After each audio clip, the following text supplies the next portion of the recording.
we talked about the concept of doing couch chats, you know, based on people sitting around just talking about whatever they feel like talking about, and so this is the first episode of Couch Chats, I guess.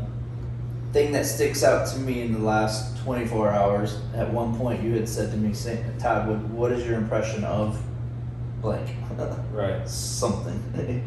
My first impression is this. You have a beautiful family.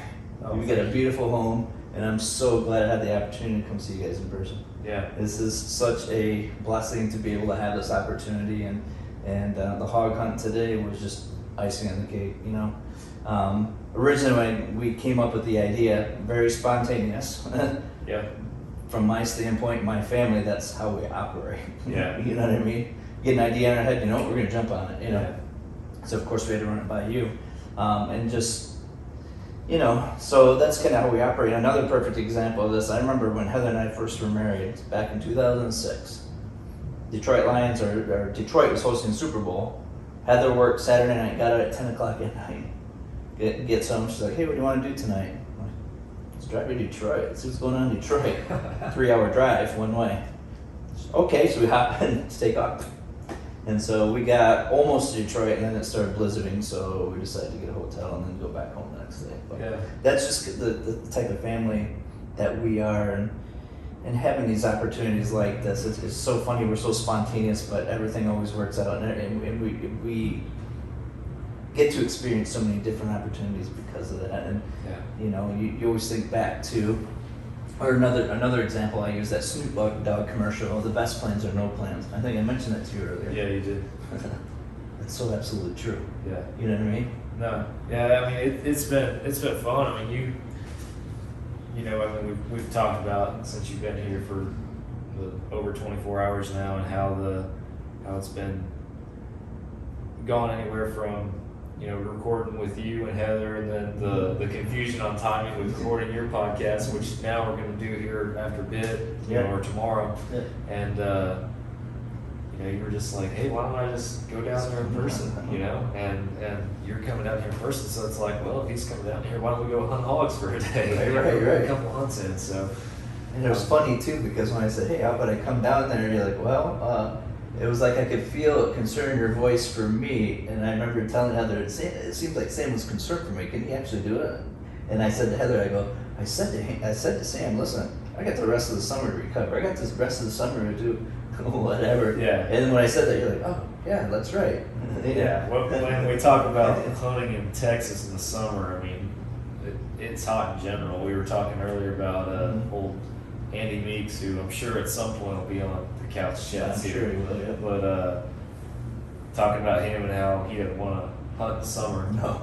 Because that was one of the things that we had talked about, I don't know, within the last several months. We were looking at opportunities of going on various hunts throughout the year, and we had talked about going down to Texas. We had talked about going down to Florida, and I talked to Andy specifically, and Andy flat out said, I don't do hunting in the summer down south. I roast. I'm like, yeah, I get it, but I guess from my viewpoint is, you know, if you sacrifice a little to have a new experience, you certainly can do that. I mean, the heat, yeah, it was there for sure. It was there, but what's your goal in the end? What are you trying to accomplish? What's your vision in the end?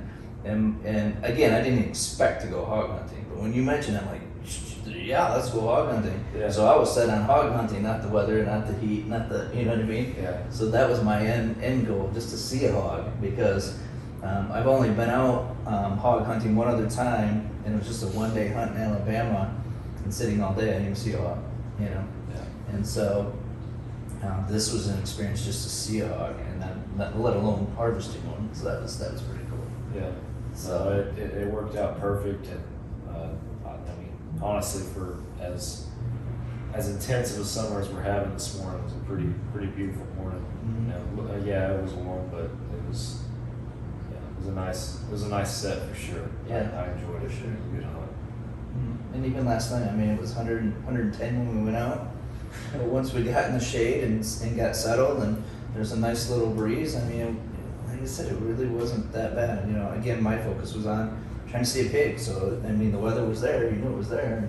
Yeah. So, even this morning, beautiful morning, you didn't feel the heat until we actually started processing the hog. So that's kind of cool. Yeah, and I'll tell this for Andy's sake, to try and maybe one day convince him to come down here and hunt hogs in the summertime. But you know, this morning honestly wasn't that bad. The hunt itself, finding the pig, he mentioned it started to get warm about the time we were quartering up and finishing up with the pig. Mm-hmm. Now I drug you around to check cameras and stuff after the fact, so that was a little warm. We were done with the pig by 10:30. 10:30, and Yeah, that's we were, when like it was in the cooler. We were done, so it went pretty quick. And honestly, that's when I really started to feel like I was sweating a little bit when we finished up, and then we started walking around a little bit more. And I want to help you out just because you gave me that opportunity. I want to try to give back to you just like you were able to give me that. You know, so you know, I didn't feel obligated. I just felt like I wanted to, you know, and so help you out in some way. And then that's when I did feel the heat. So, but that was the only time, really, when we were doing the work. When you were doing the hunt, it really wasn't. Find a bad shade at all. spot on the edge, and Uh-huh. yeah, it's easy. Yeah, wasn't that bad at all. So, in terms of the hog itself, when we were, in terms of the hog hunt itself, geez, that hog yesterday, he acted just like a deer. I didn't expect that, you know, just based on information that you were giving me. And I thought we were busted. And then knowing it was a hog, when it started walking at us, I thought, here we go. We're in for tussle. He did not behave like pigs. Like, I told you, you know, it caught me off guard too. Mhm. I was not expecting that at all. Right. It, you know, for our viewers who are watching the couch chats, it's he came in and he was alert from the very get go, and on top of that, he surprised us. We never heard him coming, and every time I've on that stand, I've heard pigs at minimum, just even if it's a solo pig, tromping through the leaves, tromping through the woods, you can hear something before they get there. For sure. I never heard anything. Nope, I didn't either. Never heard anything. Just you look out of the corner of your eye, and boom, he's right there at 20 yards. Yeah. And he's looking at you. And just to give you an idea, you know, we were sitting there, guns in our laps, just kind of kicked back, relaxing, looking around. All of a sudden I hear, psst, psst. So I look at Sam, and Sam doesn't even want to move. He just kind of does one of these. Yeah, trying to be as subtle as I possibly can, like Just like in a tree stand, my deer is looking Right straight here, at you. yeah. And that's exactly it. We looked over, and that thing was staring dead at us from 20 yards away. And then he didn't do the head bob like whitetails did, but man, he took a couple steps and would just look at us, take a couple more, look at us. Oh, he knew something was there. The wind was swirling, so he was trying to wind us. Mhm. He was on edge from the very get go. 250-pound pig. Yeah, huge pig. Just Huge pig. he's trying to figure us out. So, and unfortunately, like we filmed everything that happened within the last day for, you know, Texas Dirt and everything, and it'll be in season 2, so folks can go watch it. Mm-hmm. But that was the one thing that, just because he showed up out of nowhere, we had no idea he was coming, and Right. now he's on us from the get go. We couldn't get the camera on before Right. a shot popped off, and that's just how it goes sometimes. And that's where you need a second camera for the bloopers, because it caught us so off guard that we were scrambling for a minute, and then once we were able to get a shot on it, and got up and looked for some blood and couldn't find any blood anywhere, and just that's where the blooper reel kicks in with our frustration and Yeah. disappointment and all that. But fortunately, we were able to put two on the ground today.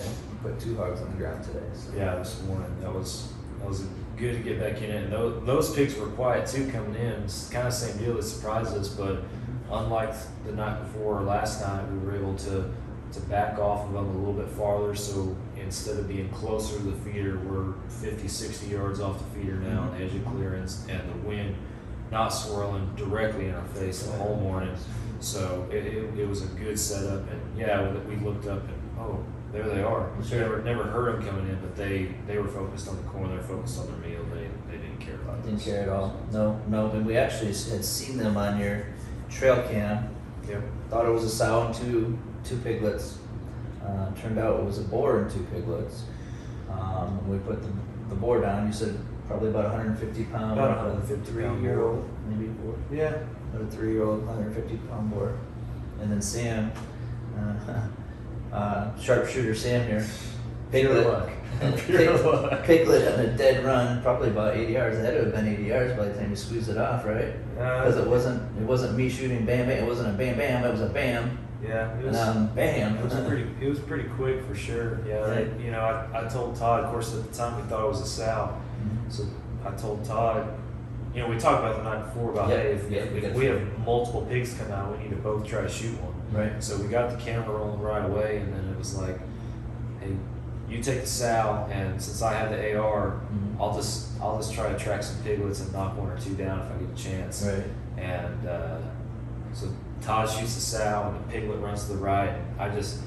It's scampering through the grass. It's hard to see, so I'm shooting an AR. We can talk about the frustration the day before, but it's iron sights. Like I haven't put it's a new AR build for me, and I haven't put an optic on it yet. Right. So it was just I popped it up and put those iron sights on just body mass and pulled the trigger on that little piglet that was running. And I honestly didn't think full I, speed. It wasn't I didn't think I running. hit it at all. You know. And if you've never seen a piglet running, man, those things are real Oh yeah, quick. they're through the grass, man. Yeah. Just crazy. And that grass is tall, so like you said, you never saw it. I'm sure it was probably down in the grass and that tall grass above it, you know. And so it was very impressive. Very impressive. I got lucky. I'm a bow guy. I'm not a gun guy, and I don't normally kill things with a gun. So we walked up and found blood right away in the feeder for yours. And Right. I was like, hey, I'm gonna go look over here to the right real quick before we wander off there and see if I can see any blood. And it was just like it's like somebody just took a paintbrush and walked through the grass. It was like, holy cow, I actually hit it. Yeah, blood splattered everywhere. I think we got a piglet. Which Really? and I know I mentioned this in the Texas Dirt video, but I'll say it again just for full transparency and disclosure for people who might be being like, well, why do you shoot piglets? You know, in Texas, hogs are an invasive species. They are everywhere. They multiply. They have several litters a year.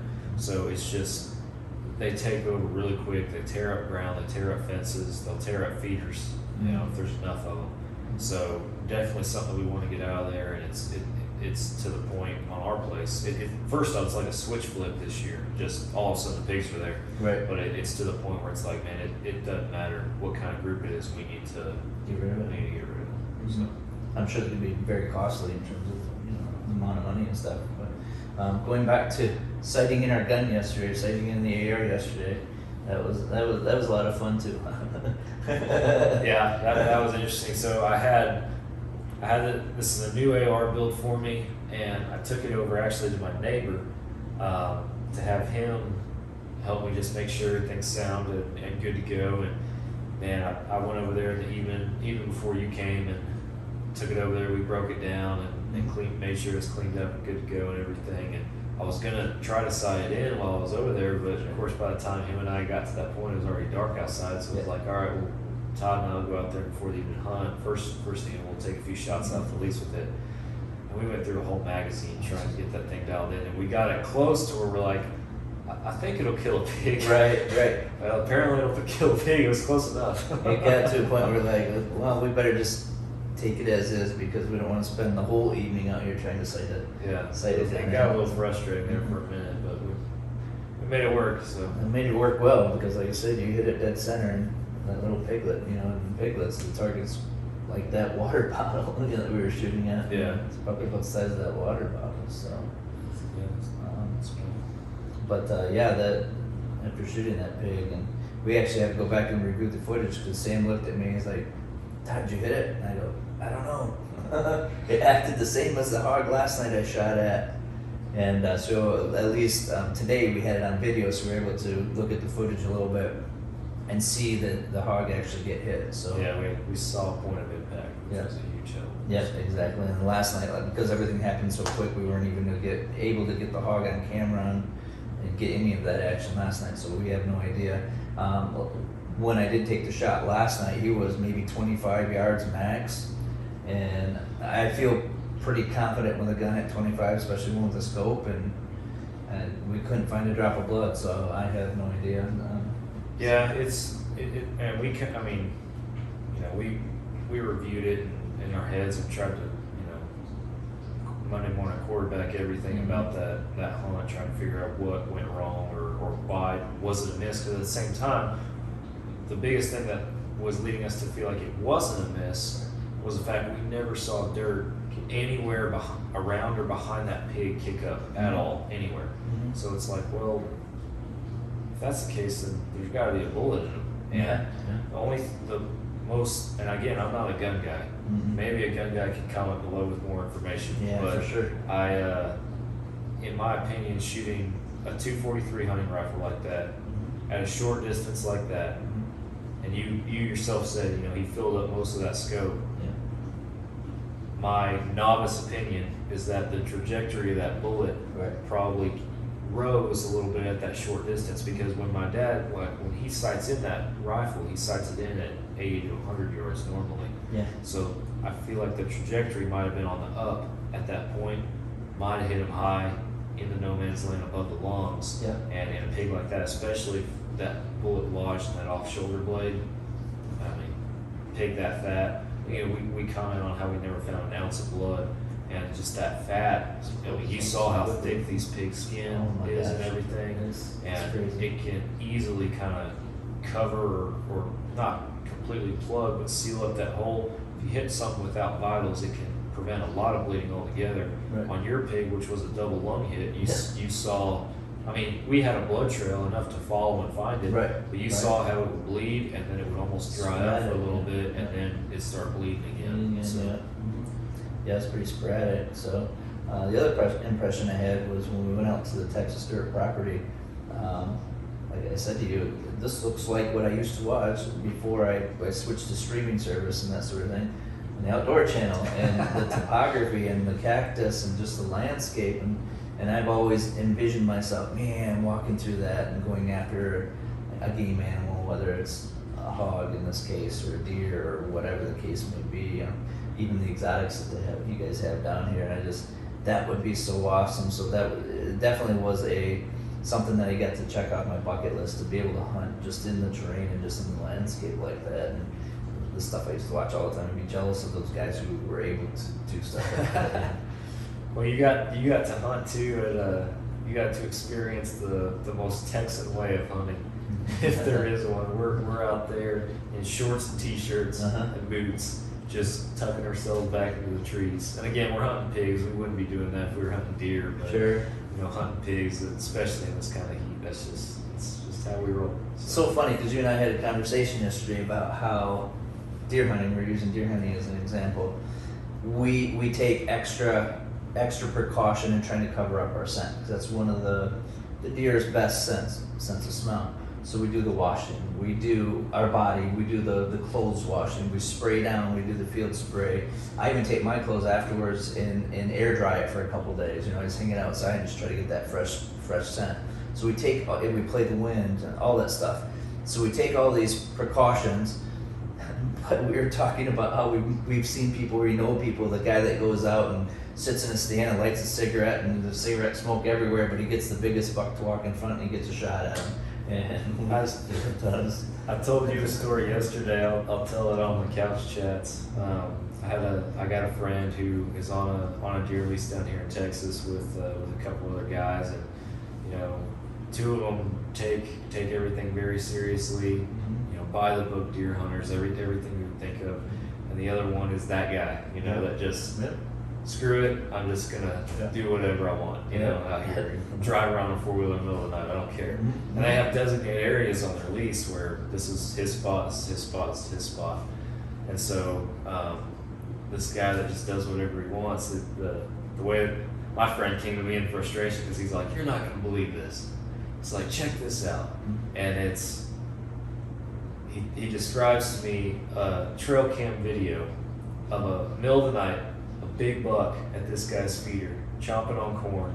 In the background, you can see a box blind with a pickup truck parked next to it, headlights from the pickup truck shining on the box blind, and here's this guy vacuuming out his box blind with this big old buck standing right there underneath his feeder. And this guy's like, man, I can't even see a big buck on my section. And Steve's over there, and he's vacuuming out his stand, he's got a big buck in front of him. So that was it. And so, you talked about just kind of going out there, and even at dinner here tonight, I was telling you a story about my first turkey hunt, was during quarantine. Usually our family's so busy in the spring that I don't get out often. Because of my success during quarantine, I made more of an effort to get out. You know what I mean? Right. Just because it's so much fun and it's so challenging. And so my first turkey hunt, I went and did the same thing. Got all the scent stuff down, got all the decoys out, did all the calling, all of that. And I had Toms responding, but I never saw Tom. The next morning, I decided, you know what, I'm just gonna go out and sit and just be there and see what happens. See if I can get lucky and get a turkey. And I was able to harvest a turkey. You know, I had an owl by me that kept hooting, and every time I hoot, the turkey ended up responding and coming to him and gave me a shot. But my thought was, you know, we put in all these extra steps, but sometimes we just say, you know what, I'm just gonna wing it and go, and it works out in our favor. And it's kind of like what you were saying. We just went out in shorts and t-shirt, and it worked out. And Yeah. So it's funny you say that because it sparks a story in my mind, and I couldn't tell you if I've told it on our podcast or whatnot, but I'll tell it on this now.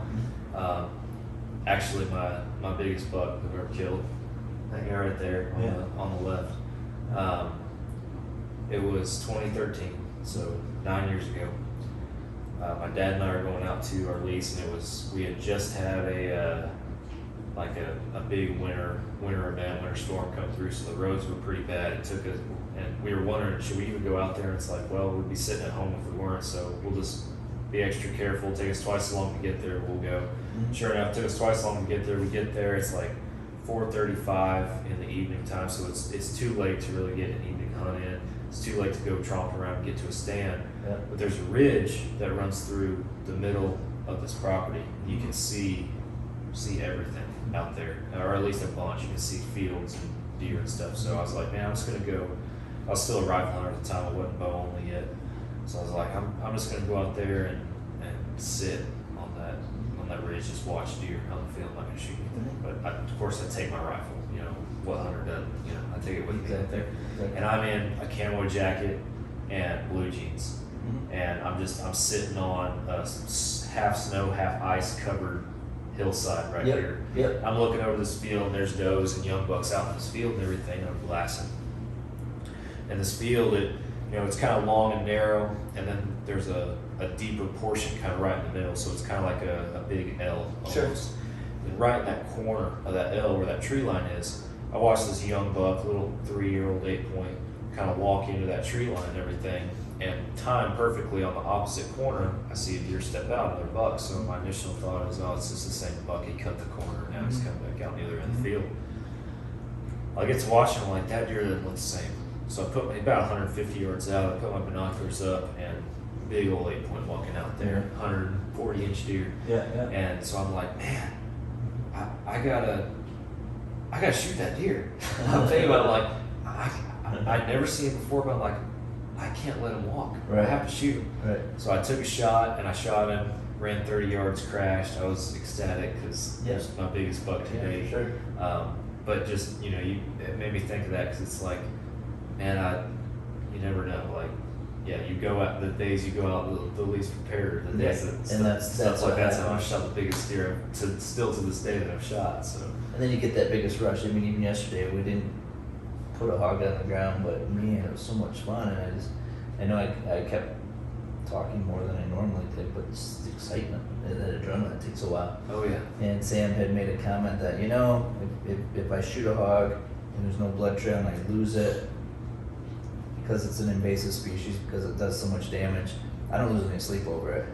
And in my mind, I'm thinking, I did say to you actually, I'm probably not gonna sleep all night because I'm gonna keep thinking about it. Here's my opportunity. What if I don't get another opportunity? And so unfortunately I was. And so you talk about the ups and downs in hunting, and that's kind of what draws us to it, because of stories like that. The adrenaline rush that you get afterwards, or sometimes a disappointment that you feel and you're up for nights, but that's what drives you to do better next time. Yeah. And so like today, for example, the first thing, so one of the things I thought about last night was, typically when I shoot a rifle, I have a shooting stick with me.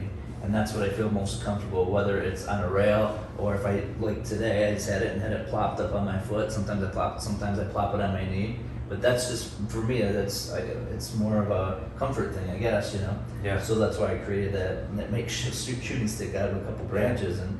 put a good shot on that hog. So Yeah, you guys see in that Texas Dirt episode that, when we start that morning hunt and everything, like it's bare, like there really isn't camera light. You can make some silhouettes out, but when we started filming at the truck as we were gearing up, Todd's over there in the brush breaking sticks, and I'm sure in the video you probably can't tell what he's doing, but that's what he's doing. He's making a shooting stick. That's what he's doing, and 100% working. And so again, sometimes those failures drive us to do better next time, and that was one of the first things in my mind that popped up. Listen, I need to make a shooting stick because that's what gives me my comfort, and so, and that's what makes me a better shooter in my mind. Whether it does or not, I don't know.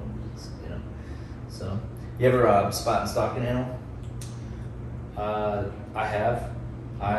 It's been a while, but I have spot and stalk pigs before down here, and pronghorn in Montana. Okay. Has been a spot and stalk. When I killed, again, behind me here, the one on the wall behind us, it was actually from a blind on a water hole. It was actually the first hunt I had on a water hole during that trip. But the rest of the trip and definitely the following year was spot and stalk. That adrenaline rush is just exponentially more, it seems like. You know what I mean? Absolutely. It just, man, you can't describe it. So years ago, this was November 14th. I took the day before rifle season. In Michigan, rifle season starts on November 15th. And like I said, the first 3 days of rifle season, you're still seeing bucks. Typically after that third day, for the rest of the season, all you see are those. So your shot at getting a buck after the third day goes down, decreases quite a bit. So anyway, I took the day before rifle season off, and it was a Friday, so I thought, okay, I'm gonna have Friday, Saturday, Sunday, and I can hunt all 3 days.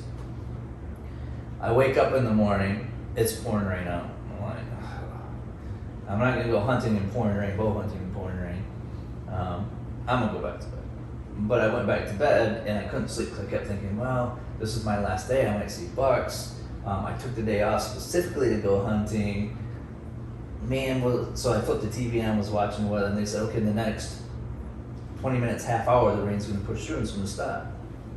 I'm like, yeah, but it's gonna be wet. So I started making these excuses, trying to talk myself out of just not going, because now I had it set in my mind, it's raining, I'm not gonna hunt, I can get some extra sleep. I had the day off anyway. So I shut the TV off, can't sleep. I'm looking outside, it's starting to get a little light. You know what, I'm gonna go out. It had stopped raining at that time. So I get up, I get dressed, I put my tree harness on, I get everything I need. Start walking out. Sure enough, after the rain stopped, it got really cold. And as I'm walking out, start walking to our cornfield. Deer everywhere. Really? There are deer everywhere. And I'm seeing bucks chasing does and seeing all the rutting action in front of me. Multiple bucks, does everywhere. I'm like, oh, I screwed up.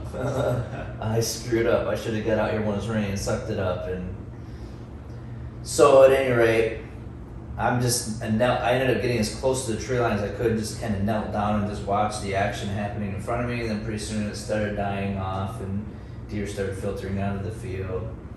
And I decided, I'm still going to go up to my stand and sit. I'll sit the whole day because you don't know what's going to happen during rut. Well, as I'm sitting there, all of a sudden a buck comes out, just kind of, he's kind of coasting along, just checking for does, and he walked. And you're talking probably about a 300-yard distance between me and him. And then probably another 300 beyond that across the cornfield. So where I needed to get to, I needed to go about another 300, 350 yards to get to my stand. Yeah. So I had to go 300 and then another 50 around the corner. And he's just kind of cruising around that corner. I'm like, okay. So I started creeping. Every time he put his head down, I started creeping. And it got to a point where I started shedding clothes because now I'm starting to sweat my butt off. So here I got my harness and I got my coat and there's just a trail of clothes behind me. I got my bow. I happened to keep my doe bleed. I had a doe bleed on me at that time. So he started cruising back a little bit further. So every time he cruised and put his head down, then I started creeping up. And it took me, this was 8 o'clock in the morning. It probably took me it took me a couple hours to get to that point. Because at one point I was belly crawling and just really trying to stalk. And I thought, if I could get to the corner before I turn, maybe, because there's some switchgrass in front. Thought maybe I can just kind of squat down and maybe something will walk by me. So at one point he had gone across the field, and so I started making a little bit of a leeway, but then we had does filtering in again, so I'm like, ah.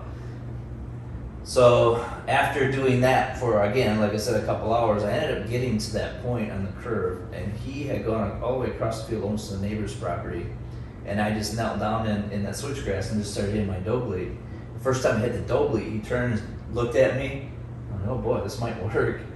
And then he kind of spun around and hit the dough bleed a couple more times. Pretty soon here he comes, just kind of on a soft trot right towards me. I'm like, are you kidding me? So I'm hitting it more. And I kind of lost him for a split second, but then all of a sudden I look through the grass and he's right in front of me, kind of quartering to me, but right in front of me. I'm like, oh boy, but he's got me pegged. You can see me through the switchgrass, so I couldn't move.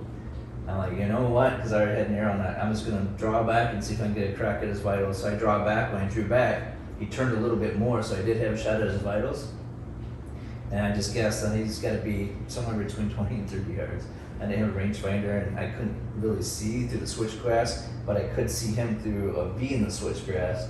So I just kind of aimed through that V, and I ended up drilling right in the vitals. And Awesome. it ended up being like a small 10 pointer, and Very cool. I was like, man, and that was one of those that you work so hard that it's like, okay, you know, Heather talked about this in her podcast, that sometimes it's not about the trophy, it's about the satisfaction of the work that you put into it. And that's really, in that case, it wasn't about the trophy. It was, I worked so hard, I did this, and it worked out. I need a reward in the end. So that was, Yeah. you know what I mean? And that was, and he ran just a little ways and poop, plopped over. And at that time, that was my biggest year in terms of points. He was, like I said, he was a 10 point. And man, it was just so, like I said, that adrenaline rush just exponentially just went through the roof. So Yeah. it was, And I hear you. That's how it was for me in Montana, for sure. mhm. And probably like the second year we went up there, we hunted hard for 6 days, and we were unsuccessful. We came back, and so many people asked me, like, well, why'd you go all the way to Montana if you're just going to be unsuccessful? Why not go somewhere closer, like New Mexico, or even now there's a Texas pronghorn season? Why go to Montana? I'm like, it's Montana. Yeah, It's freaking Montana. it's experience. That's why. It's like you wake up there, you watch the sun come up, you're on tens of thousands of acres of basically public land. There's not another soul, not a car, not a building in sight. Yeah, It's just you out there yeah. and these animals, and chasing them on flat ground, or as flat as you can make it, with just these tiny little hills that you got to tactically Yeah. use to your advantage. So I'm sure you're probably belly crawling at some point as Oh, well. so or I mean, pretty close to there's it. two stalks that definitely come to mind, and Drew can tell you about one in particular as well. But the one of them was the very last day. We were desperate to get one, and we spot down this flat, way out there. We can see a little, like a cattle trough, like a watering hole, and there's a group of 5 of them out around there. We can't tell if they're bucks or does. We don't know. It's too far. It literally is a mile away from us. It's like there's no road to get over there to the other side, and there is this tiny, like you can look on. We're looking on Onyx maps, and there's just this tiny little ravine that works its way out there. Mhm. So we have some of this footage from a couple years back posted on our YouTube channel, but it starts with just Drew and I were walking in this ravine. It's tall enough that we're walking, Yeah, and by the end of it, we're belly crawling. And it took us an hour and a half to get close to them. Like we crawled a mile Mhm. in an hour and a half. My knee was full of cactus. I came back to Texas and I Oh still my had gosh. cactus in my knee from that trip. But we get 144 yards away from them. Mhm. Wind is okay. They're kind of out in the open, like they're about to leave. So we're trying to figure out we need to get at least 40 more. Yep. We need to at least take a long shot. Yep. And all it took was the wind, Swirling. and then boom, Gone. gone. It's like, holy cow. All that We work. just spent all that work Mhm. and nothing came of it. It was still a cool experience. Yeah, Like, for sure. you know, having to do something like that. We had another stalk, my favorite one of the trip. We spotted them down in a bottom, or not, I say a bottom, it was lower than where we were. Yeah, yeah. It was lower than we were. We were barely on top of it was barely a hill. Mhm. But we're looking at a big herd of them, and in that herd is a buck that we had seen a couple times throughout the week. I think this was day 5 when this happened. And he's taller than that one. thick bases, but no, absolutely no curls. He went straight up, just shot straight up, just just a big goat. Like he probably would have ticked out bigger than that one. And we see him, he's with this group, so we're like, so Drew and Chester and I are all together, and a couple of does, like they're bedded, but some of them are very slowly working their way toward us. And so the plan we came up with, because on the back side of them it dropped off into this ravine. So the plan was, all right, I was filming at the time, so I didn't have my bow. Chester had his bow. It's like, all right, I'd have to go one of us would have to go a long way around to get behind him. So I might as well go all the way back to the truck and then drop down that ravine and try to come up on the backside, get a shot, and hopefully when I shoot, they come this way. Like we're trying to play the topography of everything and figure out where these guys are gonna go. Like hopefully they come this way, maybe Chester can get a shot. If they move before I get there, they should be moving this direction. Hopefully you get a shot. We're trying to be as tactical as we can here. Sure, yeah. So I walk all the way around. It was over a mile walk all the way around. Got my bow from the truck. Got down that ravine, and I'm trying to guess. I'm purely trying to guess where I'm going to pop up. I'm like, I don't know where these guys are. There's no way to tell. So I just picked a random spot. I stepped off what I thought would be about right, and I picked a random spot. I picked pretty right, fortunately, by pure luck. I popped up, and I could see their heads bedded out in front of me. But of course, when we were glassing them from the other side, we were so far away, we couldn't tell how far that ravine was from where they're bedded. It just looked like it was close. For sure, yeah. So I pop up, they're there in front of me. The buck that I'm after, that big one, he's bedded closest to me. Like it's the perfect setup. The problem is he's still 200 yards away from me. So they're bedded, so I just start crawling. I'm belly crawling, and every few yards I'll pop up, make sure we're there, and I start getting closer, and so I start every time popping up my range to see how far I gotta go. Well, then the buck stands up. He doesn't look at me. He's looking the other direction, but he just stands up. And I'm like, oh no, this is not good. So I range him. He's at 124 yards. And you said you had been practicing out to 100 yards. I had trained, given my experience the year before, I was successful, but I was fortunate to kill one at 40 the year before. So, but knowing what I had gone through that year was like, man, I gotta be good out to 100. So that whole summer I trained out to 100 to be ready for that hunt. I didn't train past 100. So I'm looking at this goat that's 124 yards from me. I'm like, should I fling one? Should I just see what happens? And I was so tempted. I was smart, thankfully. I made the right call. I decided not to shoot. But he stood up and it's time to go. Just stood up and walked. And what's crazy is talking to Chester and Drew after the fact. Long story short, they did not go past Chester and Drew. Neither one of us got a shot, and we were all bummed out. But part of spot and stock hunting. But what was funny is from where they were, they could see me after I came up. Whenever I would pop up to range, they would see me in their binoculars pop up. And at that distance, like they're half a mile away or more, you know, they can't judge depth at that distance. Right. So waiting for you to shoot. Yeah, so they're looking, they're like, he's right there, and Sam's right there. Why is he not shooting? Like they see me pop up at range and be like, oh, this is it. It's gonna happen. And then I go back down, they're like, are you kidding me? How close does he need to be? What's the deal? And unbeknownst to me, so when I was crawling, the goats are right here, and kinda halfway in front of me, half to my left, there's just this tiny little rise. Well, I'm down, so I can't see on the other side of that rise. Apparently, there was another decent buck and a bunch of does on the other side of that hill. From their perspective, Chester and Drew couldn't see the hill. They had no idea there was a hill there. So they see all these goats bedded and crawling toward the bedded ones, but then they see these ones. Well, they see these ones standing up and walking around, and they're like, how did they not see him? How are they that blind? Like he's right there. And they had no idea all this stuff was happening hundreds of yards. They got back to like, why didn't you shoot? I was like, he was 120 yards from me. That's why I didn't shoot. And they're like, are you serious? We're like, yeah. And they're like, well, what about the other buck? I'm like, what other buck? They're like, there was another buck right next to you. I was like, well, I was looking right next to me, and there wasn't another buck right there. It's just, it was crazy just how different everything looked from those perspectives. Oh my gosh, that happens so much. There are times where I shoot deer from my tree stand, and you watch exactly where they go into the woods, But as soon as you get down, everything looks so much different when you're flat on the ground. I do that every time after I shoot a deer. Like even today or yesterday, Right. like you walk up to where you shot him, Mm-hmm. or like you sit in the stand and you're like, all right, he ran right there. Exactly. That's where he went through. And then you walk over there and you're like, well, was it this one or this one? Right. Where'd he go? I don't remember now. You know? Right, It's- exactly. Yeah. And that's, I have that happen all the time at home because there's so many deer trails, man. So we have at home, we have 8 acres of corn this year in the front, and we have a horse pasture, so we have a big old ravine to the middle of our property, and then 13 more acres of corn along with several acres of hardwood. And that hardwood is my sanctuary.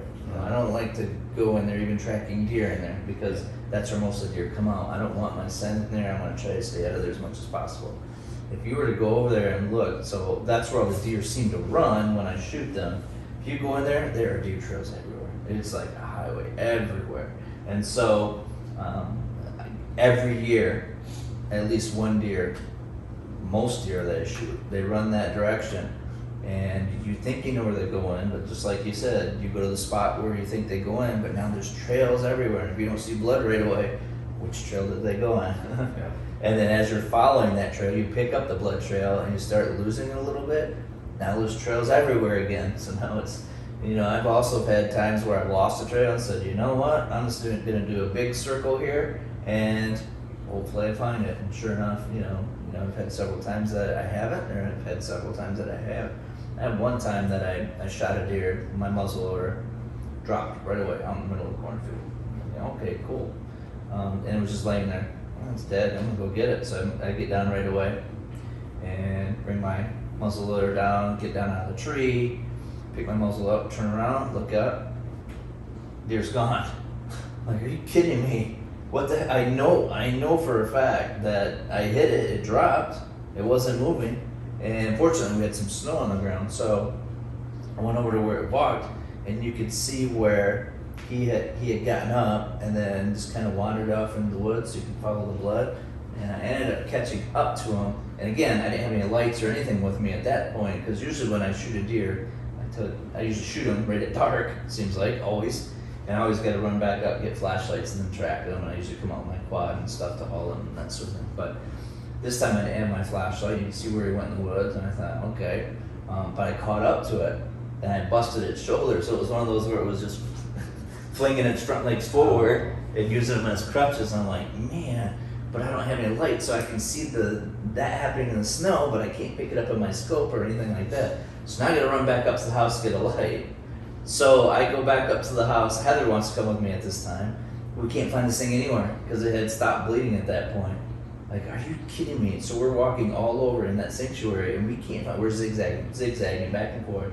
Can't find a thing. And then I think Heather had a basketball game or had something she had to leave, so she ended up leaving.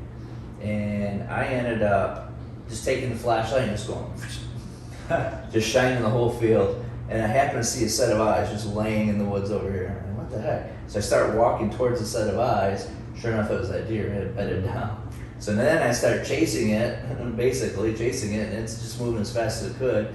And I was able to catch up to it and put another bullet in it. But man, it was crazy. Sometimes you think your best shots are the greatest shots in the world, and you're not going to have to work a lot, but they turn out to be more work than what you expect. Yeah. You know what I mean?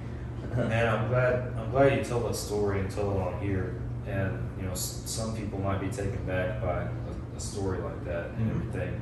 And I think it goes hand in hand with us just being like everybody else at blue collar hunters. Yeah. Just we have the same struggles and everything as anybody else. We're nothing special. And from day one we've tried to live like that and reflect ourselves such through our content. But a lot of people would refrain from telling a story like that on So it could be a little on the show. And I mean that's the reality of it. Like I tell folks, you've never hunted if you haven't missed, and you've never hunted if you haven't lost an animal. Right. And that number 2 right there, that is the most sickening feeling in the world. You want to just quit hunting altogether and go throw up for an hour. Like that's all you want to do. Right. But it like if you have hunted for more than just 1 or 2 seasons, whatever it might be, if you have actually put some time and effort into it, it's bound to have happened to you. And if it hadn't happened to you yet, it more than likely will at some point. And fortunately, in that story I just told, I was able to find the animal. There are times where you feel like you have the best shots in the world, as I mentioned, but you, for whatever reason, you get a good blood trail, and the blood trail just flat out stops. Yep. And like you said, those are the nights that I sit up all night just trying to figure out what I did wrong, trying to figure out what I can do the next morning to get out there and try to recover the deer, and no sign. That happens. That happens to all of us. And of course, on the flip side, there are times where you have the worst shots, and the deer, you don't have to work very much at all. I mean, the deer was right there. Yeah. You're like, man, I got lucky. I got lucky. Yes. Yeah. Yes, I got lucky. So, but again, that's all part of hunting. It's all part of playing the game. Yeah.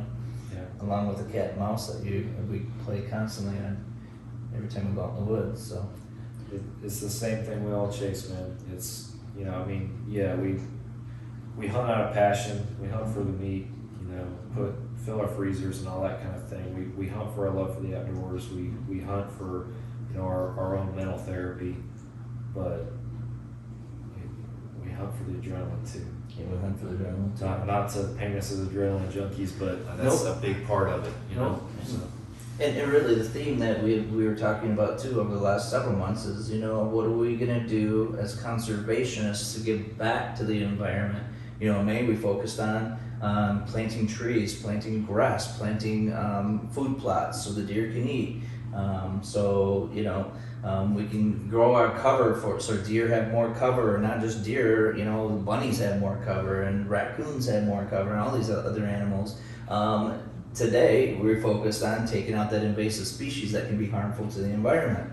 Next week, we're the Midwest group is hosting a bow fishing trip for Asian carp. Asian carp is destroying our Great Lakes. Asian carp is destroying our waterways in general because they're taking away from those bigger fish in the Great Lakes in particular. If I go back to Michigan, they're eating a lot of the same fish that the salmon in Lake Michigan are eating. They're eating a lot of the same food that the lake trout are eating, and it's really having an impact on those species. So, we can't allow them to take over and damage those types of things. So really, that's kind of what we're talking about here: being conservationists, stewards of the land, and being hunters. Being passionate for all. If it wasn't. And so many anti-hunters don't understand this. They just look at hunting as bad, but hunting is conservation. Hunters are the conservationists. All the instances that you just mentioned are applicable to that. And if it weren't for hunters, the species would either be extinct or they would be overrun. One or the other. I mean that's what it would come down to, or just by pure Mother Nature and the food chain, they would be some would be eradicated. We were talking about that with that DNR officer that was on the radio show just before you. We were talking about that, about how the turkey population is on the decrease simply because predators are getting into the nests, eating all the eggs. And one of the points that the DNR officer talked about was the fact that one of the ideas was increase harvesting predators, or taking out more predators from the environment. However, when people think of predators, they think of 1 or 2 species, and that's it. They think of wolves. They think of coyotes. In our neck of the woods, anyway. And people think that that's what's decimating the herd. But again, the conservationist or the DNR officer brought up a really good point in that. You start taking out every single animal that eats a turkey egg, you're going to have all different kinds of seasons. Coyote season, raccoon season, possum season, skunk season, bluebird season, cardinal season, any bird that would eat other birds' eggs. And that's, that's just a part of nature, like you talk about, they're on a decline. Eventually, it's just a cycle that's going to work itself out, and, eventually they'll come back, But there aren't simple answers, and it's funny that a lot of people think that, like you said, when they think of hunting, it's just one thing. It's way more complex. It's like life. Life is way more complex than what people think. Exactly. And And so I guess it's just your perception and what you think, and it's okay. You can have your opinions, you can have your perceptions, but really, what is the vision? What's the goal behind what you're doing as a sportsman, outdoor sportsman in particular? So, Yeah, yep. absolutely. I couldn't agree more. So. Good. That was a good couch chat, Tom. Couch chat. I'm Sam, Todd. yeah, I'm happy to see this series get kicked off. It's kind of your baby, and you Brought up the idea. You brought it up, and we're gonna let you run with it. And I'm happy to be here with you to help you get it started. Sure. So Let's see how it goes, and hopefully we're at least a little entertaining. oh, I know with that Midwest group that you have out there that if y'all get together about anything, Mhm. I think it's gonna be great. You need to do some couch chats while you're out there on I'm the sure fishing we'll. trip Yeah. here in Yeah. a week or so. I'm That'll sure be we good. will. We'll probably have one that we can air, and we'll probably have a blooper couch chat. So we'll probably have different segments of couch chats. The next one might be rated PG-13. Yeah, do a lot of censoring in that one. So, all right, Sam, Todd, follow-up session. Stay obsessed. Stay obsessed. Hit subscribe, like, all that good stuff.